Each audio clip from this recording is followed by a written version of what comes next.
So welcome everyone. So this is our career panel focusing on GIS and applied math and just current issues in careers in the field. So we have a series of questions. We'll give everybody a little bit of time to ask questions towards the end. And so I'll ask the questions and then we'll first start though with everyone going around and introducing themselves. So our first question is if you want to introduce yourself and briefly describe your educational background and professional background, talk a little bit maybe about your individualized program, why you attended, what helped you make that final decision, and maybe what degrees you pursued specifically. Whoever would like to start. I guess I'll go ahead. So my name is Kody Holmes. I am currently a developer at Terros Health, a behavioral health company based out of Phoenix. They've been one of the major providers since the 1970s in Arizona, and now they're moving into primary care as well. There I'm largely doing development in SQL and also in R. As far as educational background, I have my master's degree in mathematics from University of Nebraska-Lincoln. Where I worked as a graduate teaching assistant and research assistant. And then before that, I had a bachelor's in sociology at Arizona State, and then also returned to do some post-bac work before starting grad school. Welcome. So we'll go to my right, maybe to Aryn. All right. Hi, everyone. My name is Aryn Musgrave, and I'm currently the GIS coordinator at Arizona State University in the School of Geographical Sciences and Urban Planning. I'm also a SHESC alumni. I received my bachelor's of science and anthropology from SHESC in 2014, along with a certificate in geographic information systems from the School of Geographical Information Science, or Geography, sorry. So I've always been really interested in just using GIS and applying that to other fields. Sort of what made me go into anthropology was actually, I was inspired by, Jane Goodall and Rachel Carson and how they were so motivated to save the environment, and I saw GIS as a great application of that.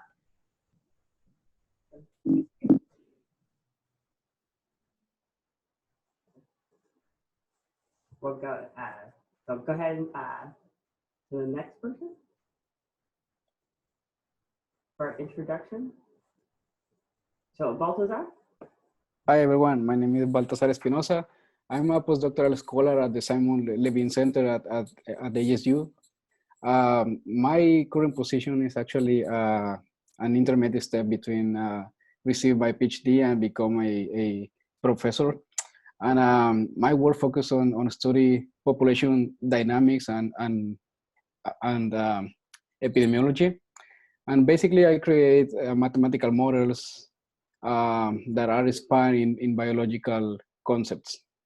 I decided to study this program because I wanted to solve real life problems that actually help people.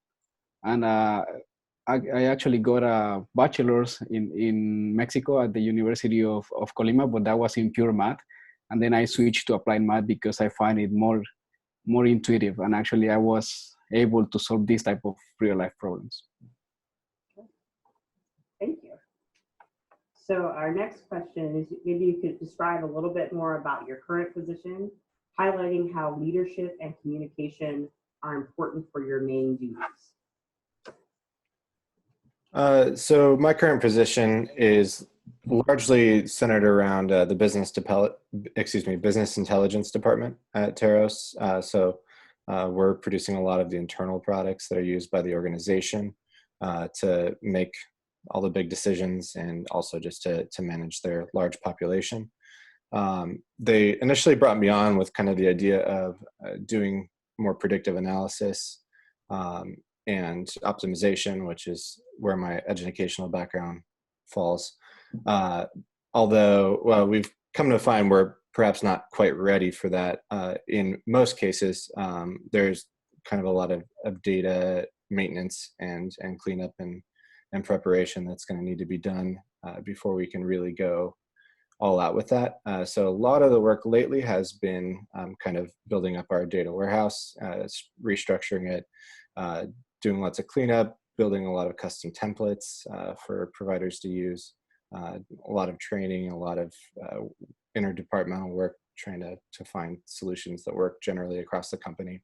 I would say a lot of what I've really benefited from as far as graduate school has turned out to be, we did a class in pedagogy, teaching mathematics, and a lot of the skills that I learned there have ended up being some of the most useful skills as far as navigating an organization and getting stuff done.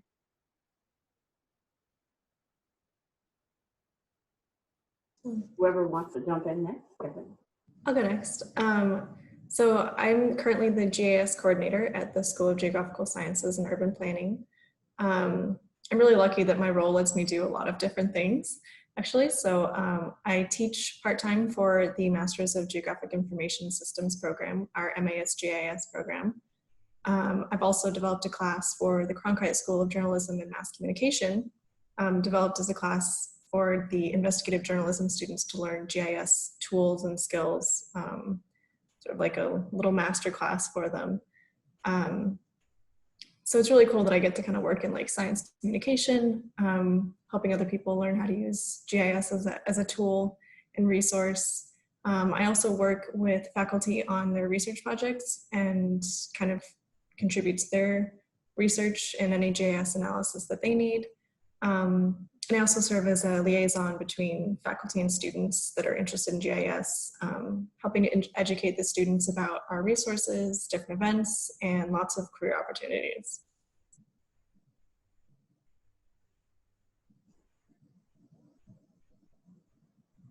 We have a fourth panelist that joined us, so I want to give Fernando a chance to introduce, and then I'll review the question and then we'll continue. Hi. Oh, hold on. Hey. Okay. Oh, go ahead. Oh, thank you. Okay. Hey, good afternoon. I'm Fernando or Oscar. I studied at ASU for my undergrad, and I love that I was there for 2 years and graduated in 2018. I ended up going to graduate school right after. I went to a different institution just because the program I wanted was online. ASU didn't have the program I needed at the time. Now I'm pursuing my PhD at Duke, and I work as a business intelligence analyst at Intel, pretty much just connecting how the schedule deviations really affect budgeting and all that stuff. So if you want to maybe even share a little bit about how your leadership and maybe communication is a part of your main duties. Yes. So leadership was a big thing for me at ASU. I was in the EcoCard project for about 3 years. And in that time, I picked up a lot of different skills that I was able to use to kind of get my resume a little bit more polished. Additionally, being able to lead teams within the project and also within coursework and projects within the degree really helped me be able to come to work. And as an intelligence analyst, I have to really be able to give clear presentations that are really compelling and able to really sway the people. I'm trying to make sure that they believe what I'm telling them with the data, if the data might be a little strange or obscure. Thank you.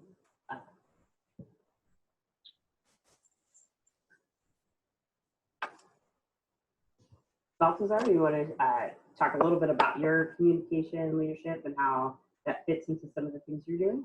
Sure thing. So as a postdoctoral scholar, we used to work with a bunch of professors across the different fields. And at some point, we have to connect ideas and concepts from different fields. That means that we should explain our ideas, get the fundamental concepts, and then being able to connect all these across, let's say, biology, mathematics, or maybe a different science. And then as primary duties in this position is that we used to lead our own research projects. So that means that we should at some point be careful with the management part, and then also coordinate with all the researchers involved in the project.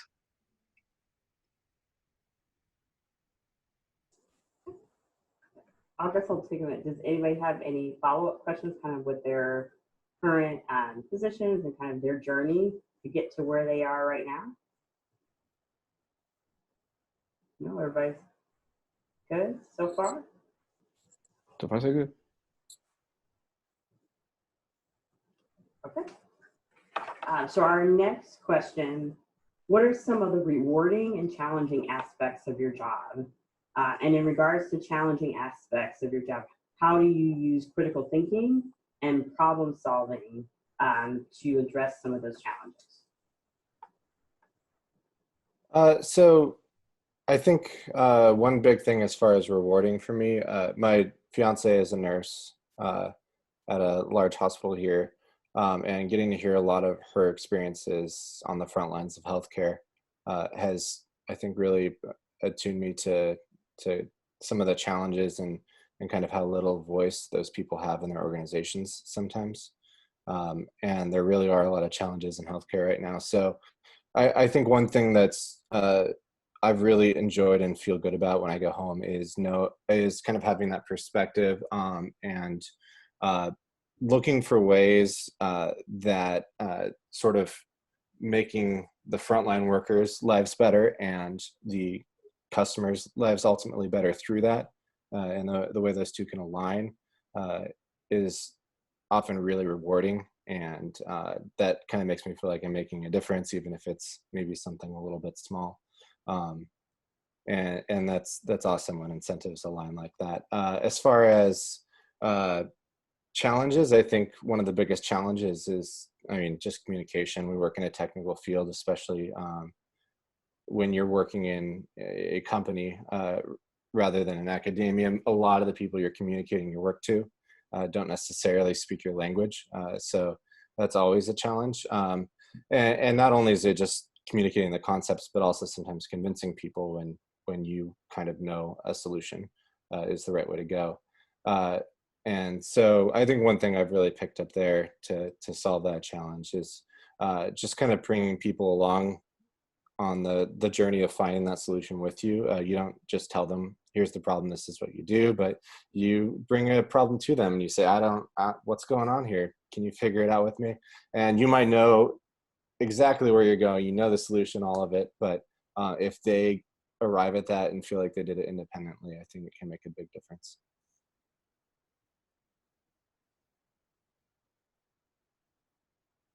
So to follow up on what, sorry, go ahead.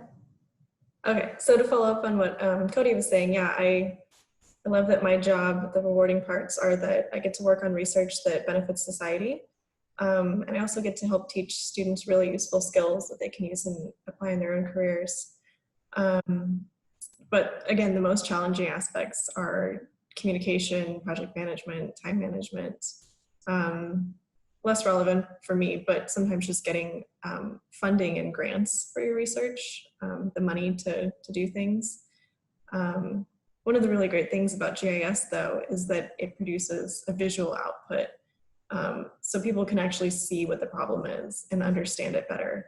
So that's really why I love teaching people this tool, because it helps them be able to communicate better with the people who can solve the problem, whether or not they actually are the person who has the resources and can, get that moving. They can still help somewhere along in the process by, analyzing the data and putting it on a map or creating some sort of visualization that helps people better understand it, so that you can come to a solution. So it's challenging, but definitely still rewarding.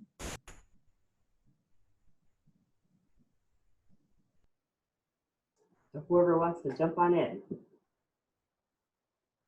So I would say that in my field, something that is very rewarding is when we get to publish a scientific paper, and the idea is that that at some point resembles that our ideas work and that our ideas are really important and that are very useful in the sense that it can contribute to improve our work.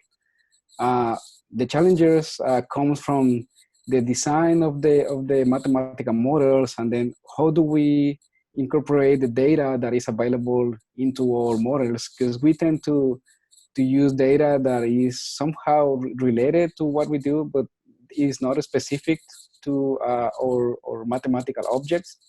So communication, that's another challenge, of course, because we tend to build mathematical models that takes the biological concepts. So we should be able to identify the fundaments of the concept and then translate that into mathematical like ideas. And then I think that something that is very important here is that as long as we are getting different skills to analyze these models or to analyze a problem and develop this critical thinking, that actually helps us in the sense that we can actually create new solutions that can become like innovative at some point, and that actually comes from creativity and the availability of different tools, and that comes actually after we face all these different challenges.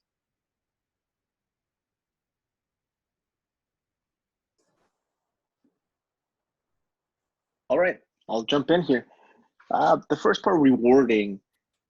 For me, the rewarding part of this of my job is that I'm able to really get in through the data. And when it comes to this data, it's really important to tell the right story, because if I'm telling the wrong story, it could cause people to lose their job. The funding might be cut for the project, and it might lead for a bunch of people to just be laid off because the way that I looked at the data was either too pessimistic, or it might be too positive, and then next week it might look different because I looked at it slightly different.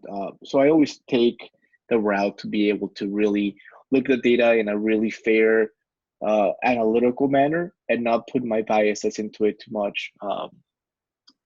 As for problem solving, I was very lucky to be able to really pick a lot of the classes I wanted to take at ASU, which allowed me to really kind of like fine tune the way that I tackle analysis of problems and visualization. And what can sometimes be a concern is you got to be able to explain that to someone else, and you got to make sure that they're able to understand it and that they're able to follow it in case you have a mistake. It's really easy to make a mistake when you're rushing or you really feel that you know a content really well. So it's really important to be able to create code and spreadsheets that are relatable to other people's work and that they're able to follow and able to proofread your work. And yeah. I'm going to go off the script a little bit and go back. Got to keep this exciting. So, there are students that are afraid of math, right? So that's not uncommon. You probably encounter that. So what would you tell students to encourage them to be excited about choosing some of these majors or some of these different fields? So I guess what would be your advice or maybe lessons that you learned that really got you excited about choosing these fields? Whoever wants to jump in. I'll jump in. Personally, I'm not too good at math.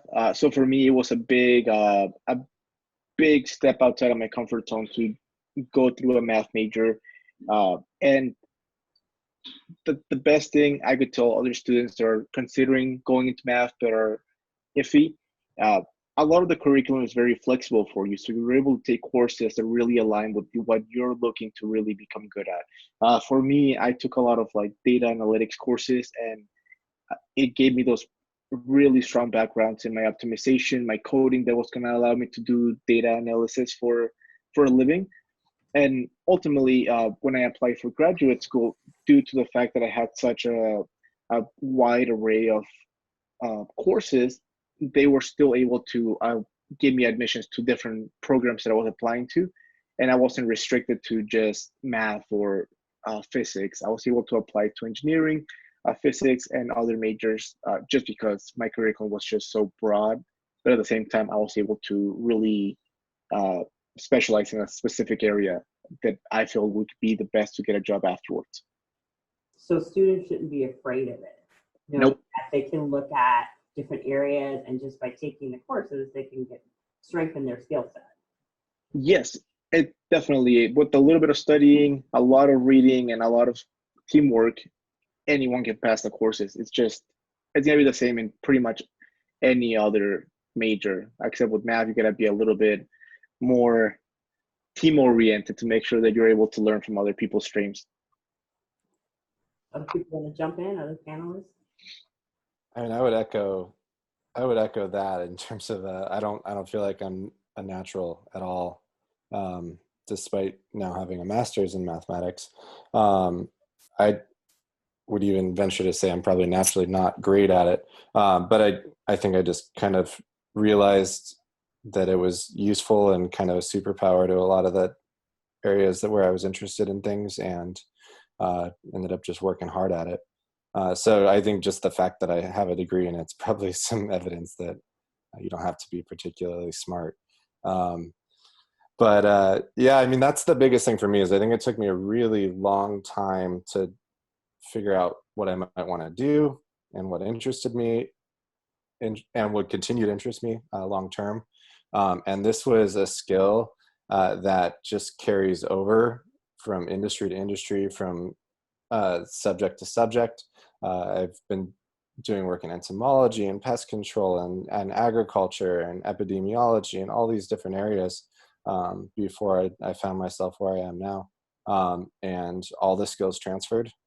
And these skills are never going to go away if all these programming languages change, if any like specific skill you learned in school changes, like the math is still going to be there. It's still going to be the same, and you can still apply it to these other things. Well, what was it then that actually made you decide, like, I want to choose a math degree?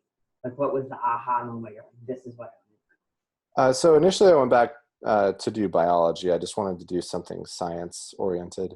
And I ended up in a math bio lab just by happenstance, and kept finding that I liked the math side of it more, and that I felt like I was getting a lot more useful skills out of it that would just be a selling point in the future in terms of career, but also finding a good place in academia, going on to graduate school as well. Okay. Anybody else want to jump in? I can definitely relate to being one of those students who was afraid of math. But I think really the main key there is just explore the different types of math, because they're not all as intimidating as the others. You might find you're maybe not very good at geometry, but excellent at statistics, which in my case was great because there's a lot of statistics used in GIS. And also finding a type of math that, like in GIS, you can actually see the math basically. Like when you make a map, you can see how the curve of the histogram applies to the problem you're working on. And so I feel like math is less scary when it's applied. You actually have a real use for it. So don't discount the fact that math used to be scary because you thought you'd never use it, because it's very useful. So. No, I think that's a great point, that sometimes people want to put math all in one bucket. And so it might be more interesting when you can look at different sides and really see that it sounds like you're making a difference in people's lives by what you're doing. So awesome.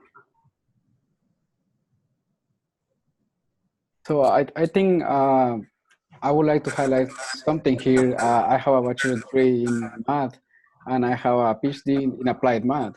And I think we can distinguish between the hardcore math, which ended up being processing very abstract concepts and ideas, like the mathematics that construct itself, and then the ideas or the concept that can be applied, like something more intuitive.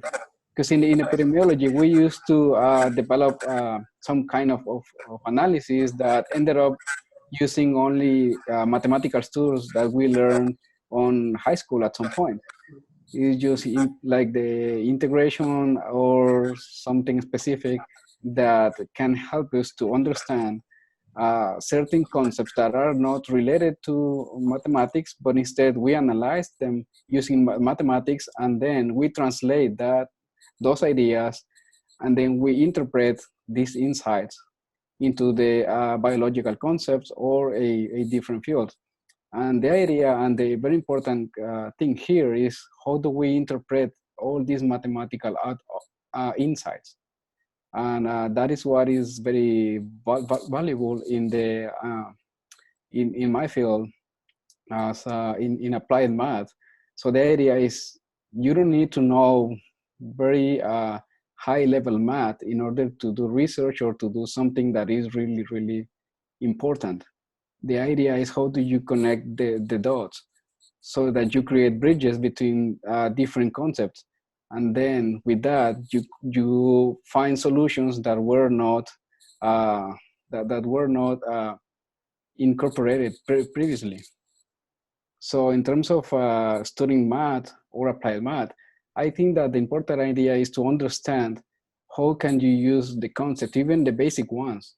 How do you interpret these concepts, and how do you use them to solve problems, rather than understand like hardcore math that of course can be used also, and then it is very useful to solve problems.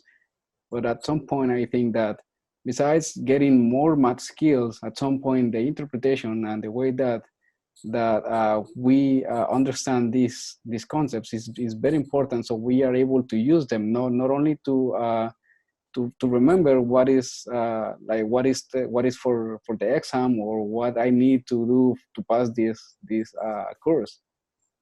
Besides that is how do I use this to solve a real life problem. Can you share maybe some of the problems or some of the research that you've worked on specifically that Sure. you would be excited about? Sure. So at this point, there are, so in the absence of vaccines or in the absence of any prophylactic measure, what we do is social distancing, right? That is like trending right now. So the first response is to implement that control measure. But at some point, in one of my projects, I developed a very simple two-patch model between two different cities. And I tested the idea of if it was the best strategy to close the borders between these two cities, and if that will minimize the final number of infected individuals at the end of the outbreak.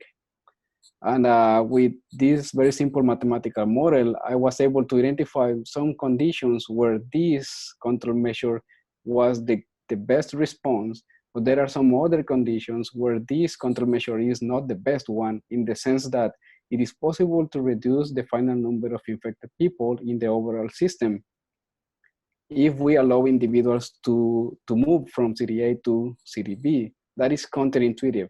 And that is something very rewarding in my work, because it seems to be obvious that closing borders is the best idea, but it's not always, and it actually depends on the characteristics of each city.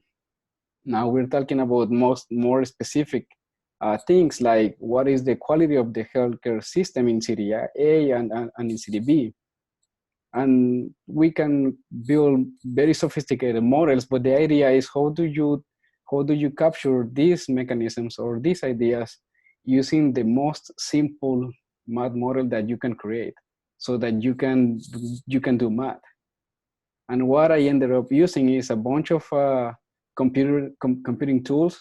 So it was not only mathematics, but also I do a lot of coding. And in that part, creativity is very important, because then you ask, if I cannot solve it using math, then can I explore it numerically, creating codes? So at this point, I'm merging computer tools plus the mathematical tools to interpret and to explore these type of systems. So we create a system of ODEs, or ordinary differential equations.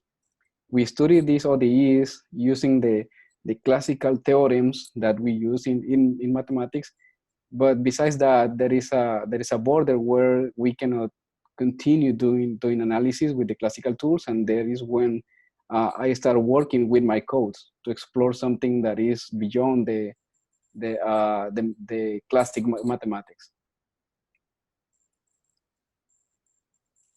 Thank you. We have a question. Margaret has a question. So she's an undergraduate junior who started doing internships that challenge and build on things that she's learning in her courses. So she says she finds herself often doubting maybe being proficient in technical softwares and skills when when she looks at rewriting her resume. Have you experienced that similar doubt? How did you get over that confidence hurdle for your technical skills, coding, and GIS software? Anybody that wants to jump in. Cool. I'll jump in first, I guess. I went through this very similarly.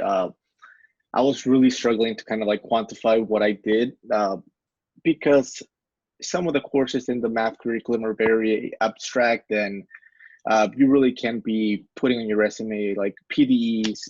They might not be like relatable to the person hiring you, especially if you're doing like an internship in business or an internship in data analytics. So for me, the way that I approached it, I took the certificate within ASU in data analytics to be able to learn certain types of code like R, Python, and also really good Excel. I was really surprised how prevalent Excel is in the business world. About 90% of the work that I do through Excel. And the big reason for that is that a lot of employers might be slightly older and they don't learn to code in the new languages, and Excel is like a good like equalizer that a lot of different people know how to use. And also what I did is I went through Coursera and edX, and also I took some certification courses in specific languages that I felt would be beneficial for me. Most of the time you don't have to go that deep in your resume as going to go get a certificate, but for me I just wanted to make sure I covered like my ground. Also, it was a really good way to complement my studies at ASU to learn, let's say, accounting, analytics, or something like that. And you'll be surprised, ASU goes really hard on the academics. So when you're taking some of these, what they say are graduate level courses, you can just fly through them and you're just learning new content and really just like filling in the little gaps you have. So that would be my advice. Get some certificate and then just practice on edX and Coursera and you'll be good to go. Yeah, I would say that's all awesome. What I also found was that research opportunities were big potentially, depending on the research you're doing, for getting opportunities to learn different code as well, or different software. So most of the software knowledge I had going in as when I was leaving academia I had got through just doing research, and then I also just would try to find excuses to do different languages. So like I took a bioinformatics class and we had a final project due for that, so I'm going to do it in Python so that I can start adding that to my resume once I learn it pretty well. So finding chances like that are cool too. And then as far as feeling confident about actually putting it on your resume, I think exactly what Oscar said in terms of just online courses are really good. You can even look on Glassdoor sometimes and get a sense for like what companies are testing for before you apply, and maybe even where those tests take place as far as like what website, and you can actually try to work those exercises and make sure that you're going to feel comfortable claiming that knowledge before you apply. I know at a couple jobs I had interviewed for, I was able to do that in advance to make sure that I wasn't claiming things that were inappropriate. So that's what I would recommend. I think that's all really great advice. I'm also really glad to hear, Margaret, that you are already doing internships, because that is number one for the field in GIS. Like you have to have internship experience, or at least like projects that you've done, starting with, starting the basics with the data and creating a final output of a map or whatever you want your final output to be. So I wouldn't worry so much that you feel behind, because we all kind of feel behind, even me. But the field is just constantly expanding, and there's always new tools being developed. So really there's just always something new to learn, which is great if you love continuously learning things like I do. Like yesterday, even I was working on a project and I could have used the software that I am very familiar with, but I took the opportunity to learn it in ArcGIS Pro instead. I had a little bit more time, so I was like, well, let me give this a shot and like see if I can, figure it out. I have enough of the basic knowledge to be able to work within it. So I love that you're taking the opportunity to do internships. So hopefully in those internships, you're getting some help and feedback from the people you're working with. I don't know, maybe they don't know GIS, which is often the case. A lot of GIS work is like consulting type work, where your client doesn't necessarily have GIS knowledge, and you probably have to explain a lot to them about what you can do and the capabilities of the software, what you can do with the data. But I still think like even just having the opportunity to do a project in itself is a really big deal. And it's a very, very good thing to put on your resume. So yeah, just keep doing the internships. Hopefully if you need help with anything, you can always reach out to the school. Yeah.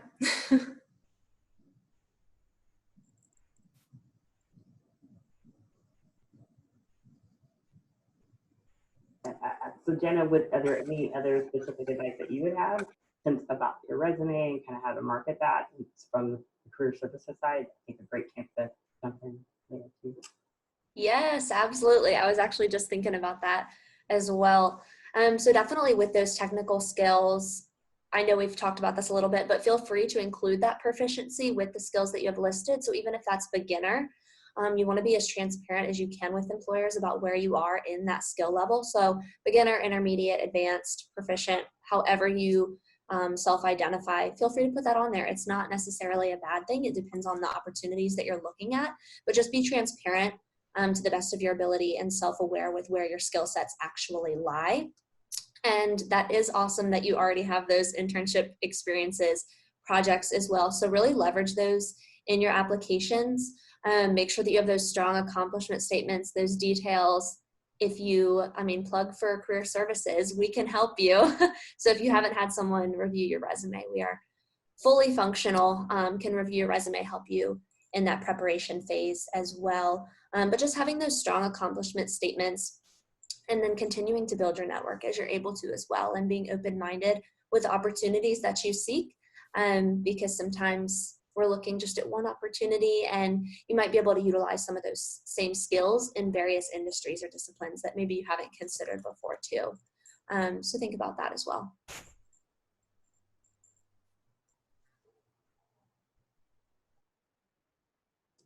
Baltazar, do you want to add anything maybe about specific things that you really highlight in terms of your skill set or experiences that you sought out during your degree program? Sure, and that is something that happened to me through my 4 years doing my PhD.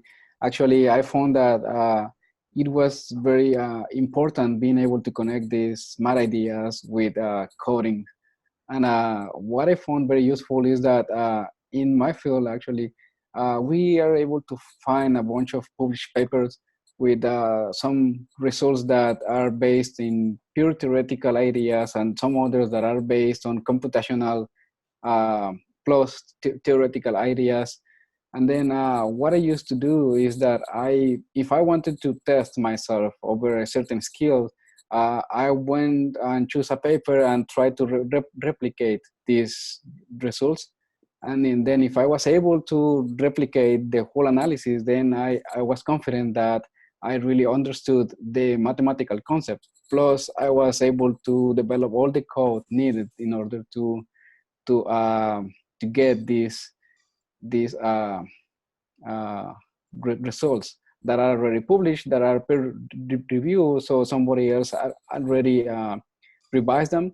And then in that sense, I was gaining confidence on my own code because I was able to do what it was needed to match the results that were already published.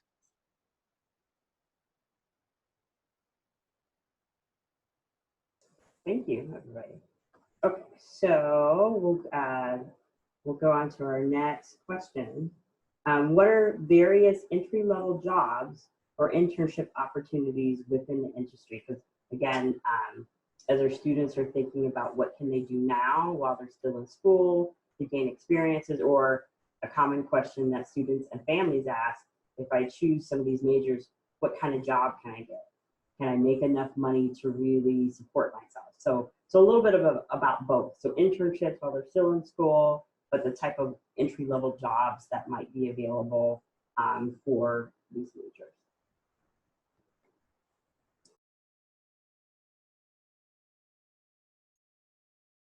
I'll jump in on this one. For me, when I was going through school, I had a full-time job the whole time, but when I really wanted to like step out and really start working on the math and what I was studying, I applied for every single position I could find, like anything, analyst, statistician, actuarial science. Uh, and I felt confident doing that because through my studies, I really was able to learn how to learn quickly enough that I'm able to really be competent at what I'm being asked to do. But a really cool thing, it's Indeed, they'll send you notifications of jobs that are posted like pretty much like every night of every job related to what you're looking for.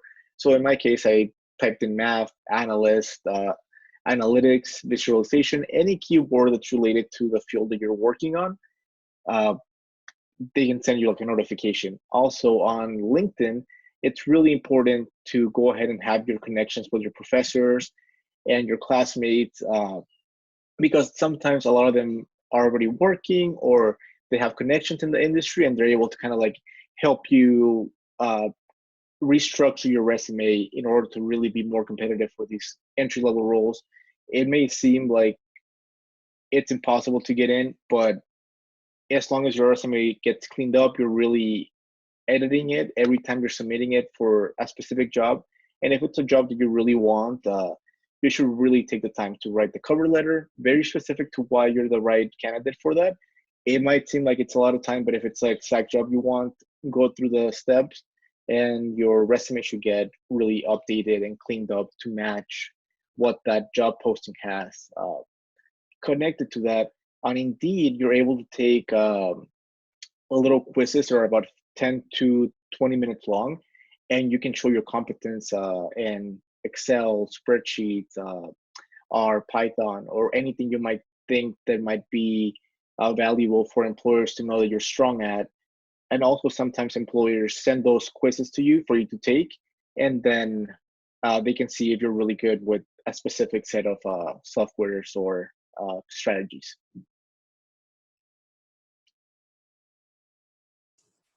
Yeah, I would say in my kind of field now, I would say it's more like nonprofit slash healthcare, but certainly in a lot of nonprofit and government roles, you can go pretty high up the chain as far as what's still entry level. I think a lot of the technical roles, they can't necessarily afford to hire someone with a lot of experience. So a lot of the hiring is people just out of school or making a big career change. So that's certainly one area where it's easy to kind of get in right away into perhaps more technical role.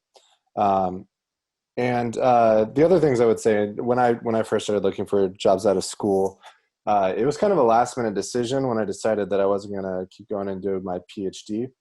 So I hadn't really planned as far as what I might do career-wise after that. And that was definitely a mistake. So I would say start like day one, just looking at stuff, seeing what's out there, job postings, and seeing what skills they're looking for, and see what you can do as far as finding reasons to develop those skills. And do internships if you can. I had a lot of research experience, frankly, even though I think it made me really good at a lot of the skills I have now. I think a lot of the interviews, my experience is that people had a hard time connecting that and seeing how it would affect their business beneficially. I think if I had an internship experience, it may not have even been as good, but they would have definitely considered it a lot more than the research I had done. So I would say find those opportunities if you know kind of the field that you're interested in. A lot of people will be asking you, what is your business experience, or what is your experience in this specific field? Also, maybe I'm just not a good interviewer. That's probably true. And also I would just say, don't rule yourself out. Like I've got to sit in on the hiring process for a lot of people now at our company. And like, it's not your job to decide that you're not qualified for something. It's your job to sell yourself. Like, just don't do that. It's the person who posted the job's role to rule you out, not you. So have confidence in that sense. That's a really great point, Kody. And I know for women too, we tend to not believe that we're quite as qualified for jobs as we are. And if we don't meet a certain criteria, don't apply. So don't let that be a limitation for you. Just go for it. You're just as qualified probably as most of the other applicants applying.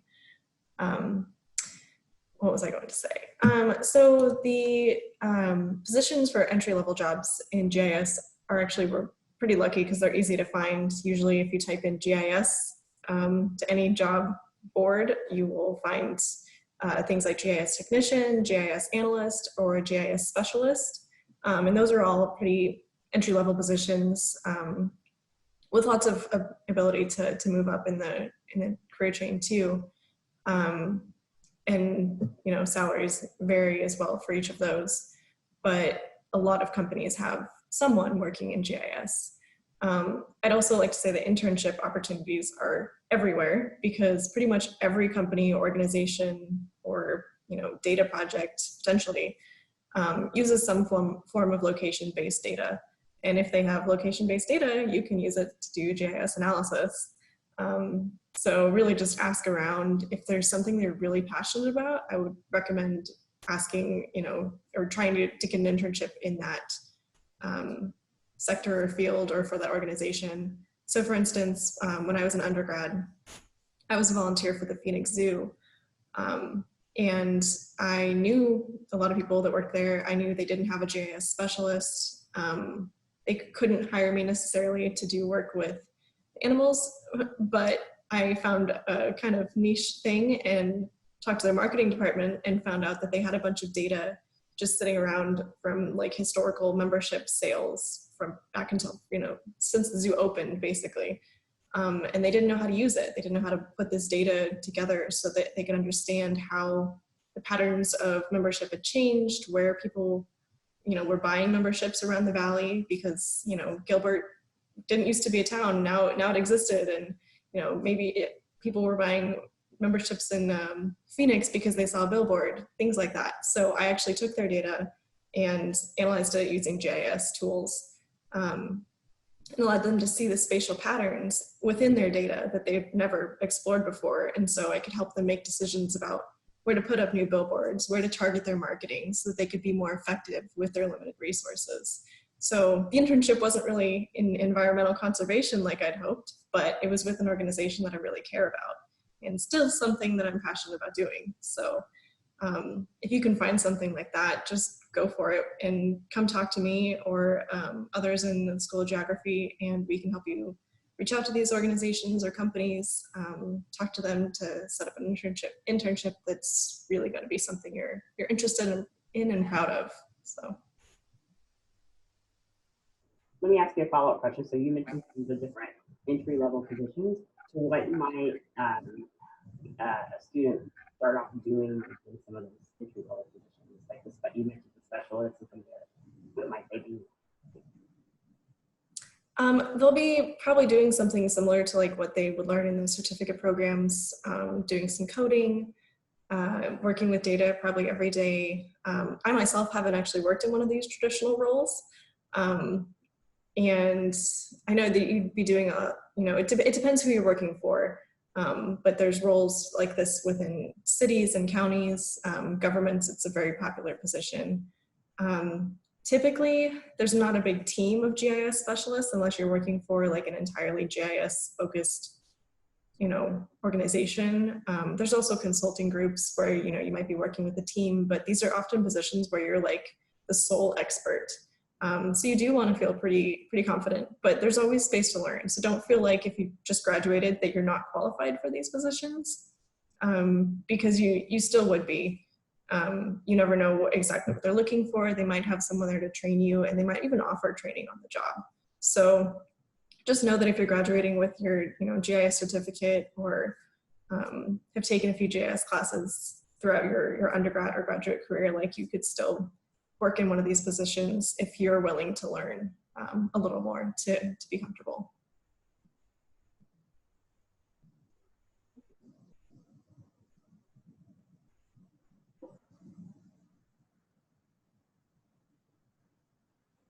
Baltazar, do you have anything to add? Sure. So in academia, there are a bunch of research experience for undergrads and for grad students. And something important that was already mentioned, I think it is critical for students to find their own niche. And in order to do that, they should explore. They should attend so many internships that they can, because that will expose them to different environments and to different methodologies and way to think.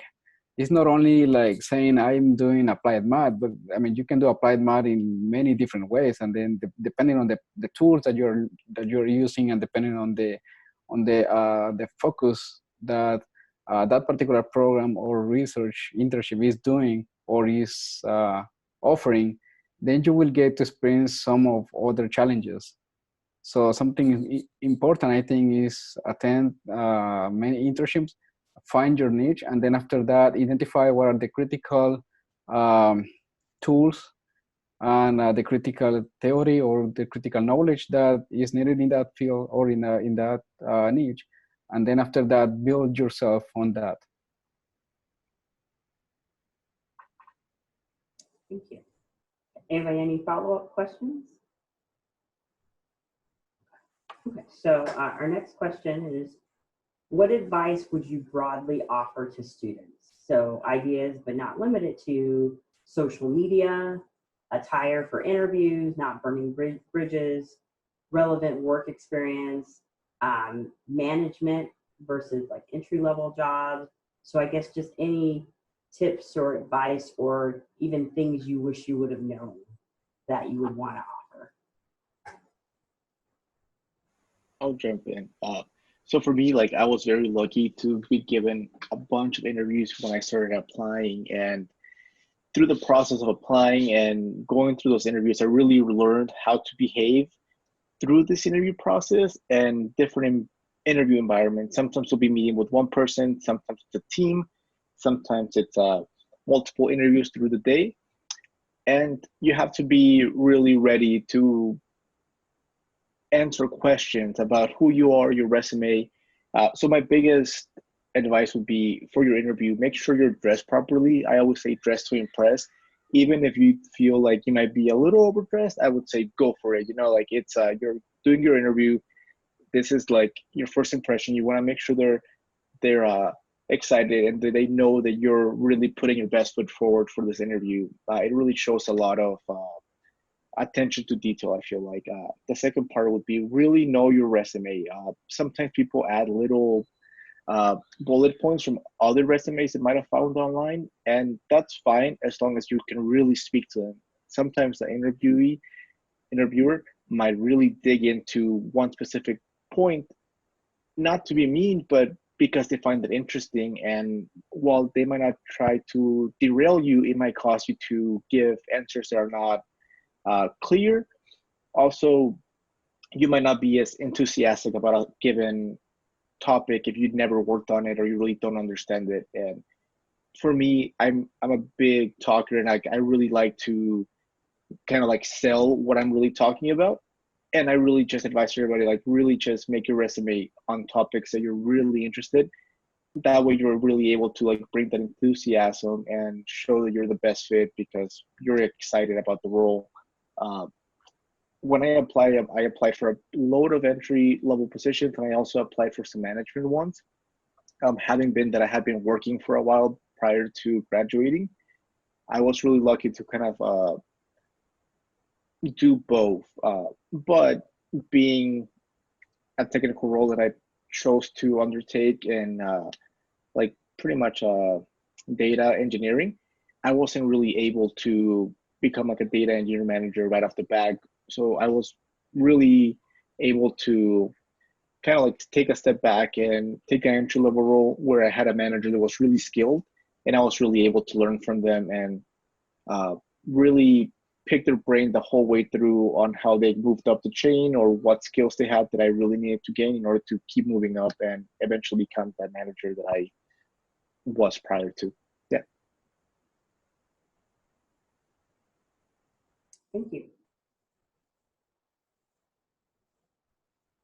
I would say don't rule out LinkedIn. It's unfortunately probably pretty important. I did not want to use it, but I've definitely benefited from getting serious about it. So that's a big one. I think pretty much every experience that's ended up working out for me. Every opportunity I found has just come from being like curious and nerdy. I think a lot of like, let's see what this professor that's teaching me is all about, and checking out their CV and then finding a paper that looks really cool and asking them about it. And it turns out they're just people, and no one ever asked them about their research because most people are intimidated by it, and they're so happy to talk about it and have somebody that's interested. And I don't know, like even the job I ended up finding myself in, it was kind of that same situation where my now manager is just like super interested in the research I was doing in grad school, and I keep sending him new versions of our paper as we're revising it for publication, and he's giving feedback, which is kind of goofy. But I think just like constantly curious and just knowing that like if you're nerdy and passionate about something and you know someone else is, just talk to them.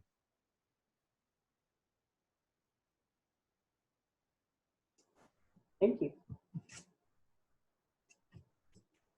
I think all of the aforementioned advice is really great. Do dress professionally. Do use LinkedIn. Networking is huge. So the GIS community, and even just in Arizona, is very close knit. It's really good to know people, and that is probably how you're going to get a job. But I'd like to actually focus on things you can do right now, which are, number one, do an internship. And two, access the resources that we have available through ASU, because we have so many, and more than I even realized when I was a student. And I regret not figuring that out earlier, because we have access to all of these great softwares, data, and people willing to teach you. So please reach out to that. I work really closely with the Map and Geospatial Hub, they have a space at the Hayden Library now. They have tons of data and software to use that you can just explore, use it to learn, use it for your projects.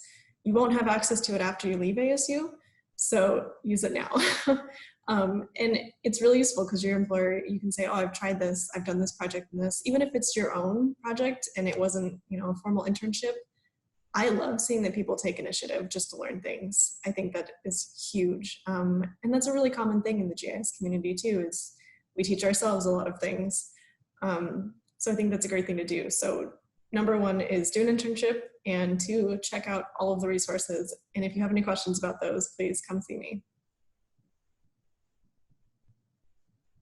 Perfect. And I just want to add real quick too, as far as professional development goes, even our alum, you all have access to career services and professional development for life. And so you're always welcome to take advantage of our services, but especially if you are preparing for interviewing or you're unsure of how do I stay professional in an interview? How do I make sure that I'm answering questions fully? We have so many resources available to support you in that as well. You can schedule an appointment for a mock interview. We also have an online virtual portal that you can actually go through and record yourself interviewing. And so there are a ton of resources accessible to you virtually as well. If you want to practice some of those skills, we can even talk through developing a LinkedIn profile, why it's important, how to have a strong one, how to actually network if that's not something that you're comfortable with too. So like Aryn mentioned, there are so many resources that you have available to you. You do not have to navigate this all on your own. If I can add one more thing too, it's also really helpful if you want to get to know like what a specific job is like.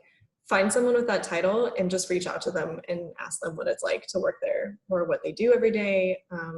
They may even invite you to come and spend the day with them to see what they do. ASU also sets up a lot of these things for students.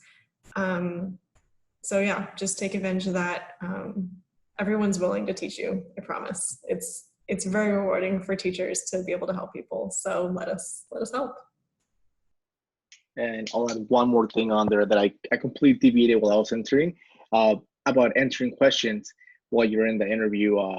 If you know you're getting an interview request, you can look up that company on Glassdoor, and usually there's some like practice questions for other people that just give their feedback. And I became really good at going through and reading, but also going back and updating just so I could help other people really understand the questions. And then if you can already have them, then you can kind of practice and you really feel comfortable answering those questions. And then finally, always send a follow-up email if you're able to. Let them know that you really appreciate that you took the time out of your day, because at the end of the day, it takes effort to go through and have to interview multiple people. And if you're able to just go in there and let them know that you're attentive and that you care about the opportunity, it might give you a foot up. With that, with the question, Margaret asked the question on the side, are there questions that you think are really good to ask when you are interviewing for positions that were maybe really helpful for you, or maybe you got into a position and you wish you would have asked? Yeah, like actually, I'm going through the interview process again now. I'm kind of like switching career paths again, but one thing that I always ask my interviewer at the end, and I always make sure to ask at least 3 questions. One, what's the culture like at this place? I want to make sure where I go to work, it's somewhere where I feel supported and that I'm able to really grow and become a better person. You don't want to be in an environment where you're suppressed or people are just who you don't want to be around with, because your work performance will definitely suffer. So I always ask, what's the culture? And it's a nice way because it gets the interviewer talking about things they might like about the company and why they are there. Second, it's like, what's like a normal day like on this specific role? Just because it really kind of gives you an idea what you should be kind of like prepping mentally for when you do get there, or it also gives you an opportunity to go in and shine, let them know that you're very good at this type of specific task throughout the day because you've had it already in your courses or you're doing it now and you feel strongly about it. And then finally is goals for the first 30, 60, and 90 days.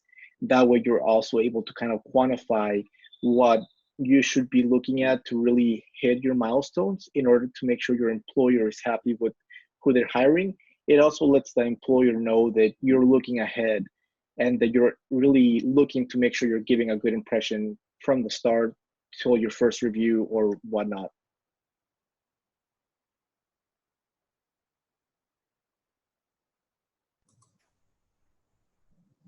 I would say the one thing I really enjoy when I'm interviewing someone and they have a chance to ask questions is to know that they asked a question that like truly was not planned ahead of time, where they're picking up on cues from the questions that we're asking or things that we brought up in the interview.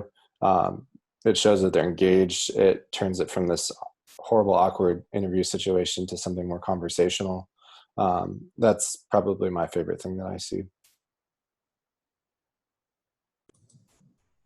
I agree. I think if you can show that you're really comfortable, that you're able to listen throughout the interview as well as speak, that's very impressive, because a lot of times you're so nervous that you're just like on autopilot almost, and you like answer the questions, but they're listening to your responses and you should be listening to theirs as well. So if you can ask a question about, the culture, you can even ask to see, the office or meet some of the people you're working with, or have them describe the team you're going to be on. or one of the specific projects, and you guys could talk about, you could ask what are the biggest problems that I could help with.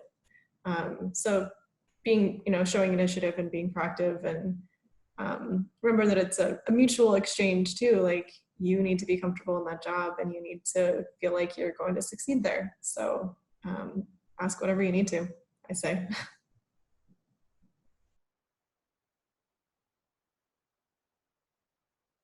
Yeah, and just real quick, I'll add, this is a question I get asked a lot by students, is what questions can I ask to make myself stand out? And I always encourage students, just think about your work values, think about what's important to you, what's important for you to have in a position. Like Oscar was saying about culture, wanting to be in a culture where he feels supported. So think about what would be a deal maker or a deal breaker for you, and then ask about those things to see if it's going to be a good fit. So ask about what you're genuinely curious about. And don't be afraid to get creative in the questions that you ask as well. Just make sure that they're really reflective of what's important to you, to make sure that, you're also interviewing them as much as they're interviewing you. So keep that in mind.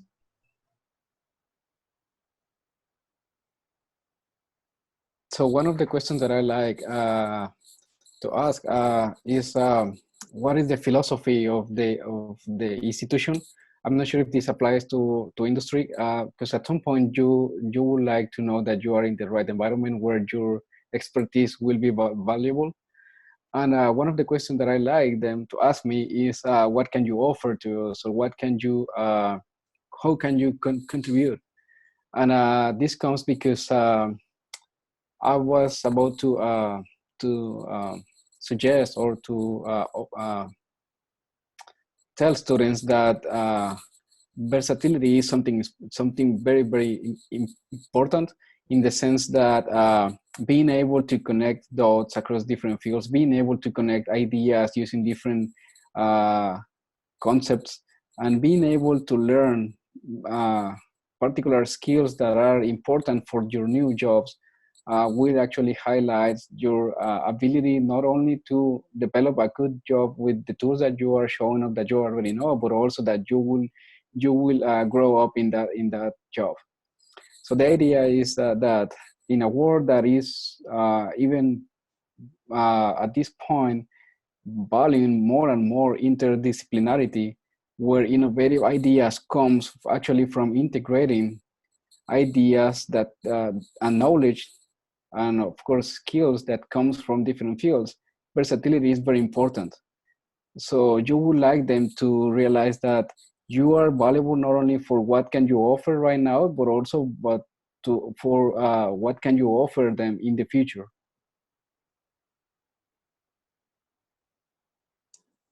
So those are all of our questions. Does anybody have any other follow-up questions they want to ask our panelists, or anything you want to add?